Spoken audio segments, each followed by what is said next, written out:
আপোনালোকে জানে যে বৰ্তমানৰ যি বিটিআৰ এই বিটিআৰত ধৰ্মীয় সংখ্যালঘু লোকসকল অৰ্থাৎ মুছলমানসকলৰ জনসংখ্যা দ্বিতীয় স্থানত আছে জনসংখ্যা অনুপাতে।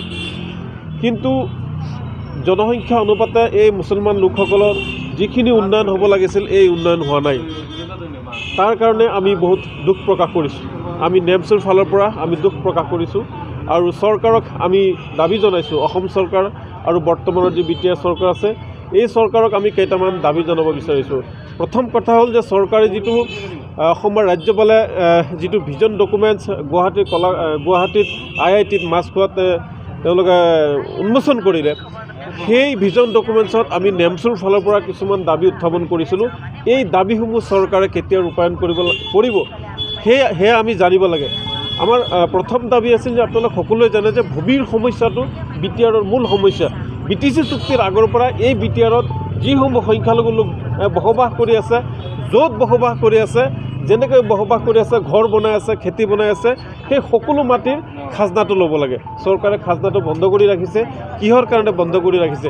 তেওঁলোক ভাৰতীয় মানুহ, গতিকে তেওঁলোকৰ পৰা খাজনা ল'ব লাগে আৰু সকলো মাটিক আগন্তুক 6 মাহৰ ভিতৰত তেওঁলোকে মাটিৰ ম্যাদী পট্টা কৰিব লাগে আৰু সম্পূৰ্ণৰূপে তেওঁলোকে মাটিৰ ম্যাদী পট্টা সকলো লোককে তেওঁলোকে দিব লাগে। তাৰপিছত আপোনালোকে জানে যে পূৰ্বৰ চৰকাৰ থাকোঁতে বহুবাৰ গোষ্ঠী সংঘৰ্ষ হৈ গৈছে। 2008 চনত, 2012 চনত, 2014 চনত গোষ্ঠী সংঘৰ্ষ হৈ গৈছে। এই তেতিয়া যিসকল লোক গোষ্ঠী সংঘৰ্ষৰ বলি হৈছিল, হিন্দুৱে হওক মুছলমানেই হওক, তেওঁলোকক এতিয়ালৈকে ভালকৈ পুনৰস্থাপন হোৱা নাই।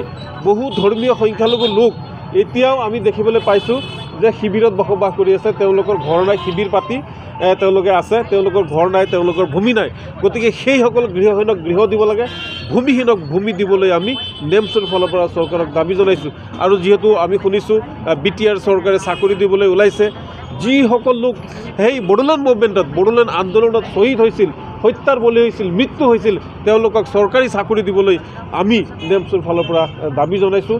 তাৰোপৰি যিটো ভোটাৰ সমস্যা আছে, যিসকল লোক 2003 চনৰ পৰা 3 চনৰ BTC চুক্তিৰ আগৰ পৰা এই বৰ্তমানৰ বিটিআৰ আগৰ BTCত বসবাস কৰি আছে, সেইসকল লোকক ভোটাৰৰ পৰা মুক্ত কৰিব লাগে। কাৰণ অসম হৈছে ভাৰতবৰ্ষৰ একমাত্ৰ ৰাজ্য য'ত ভোটাৰ সমস্যাটো আছে।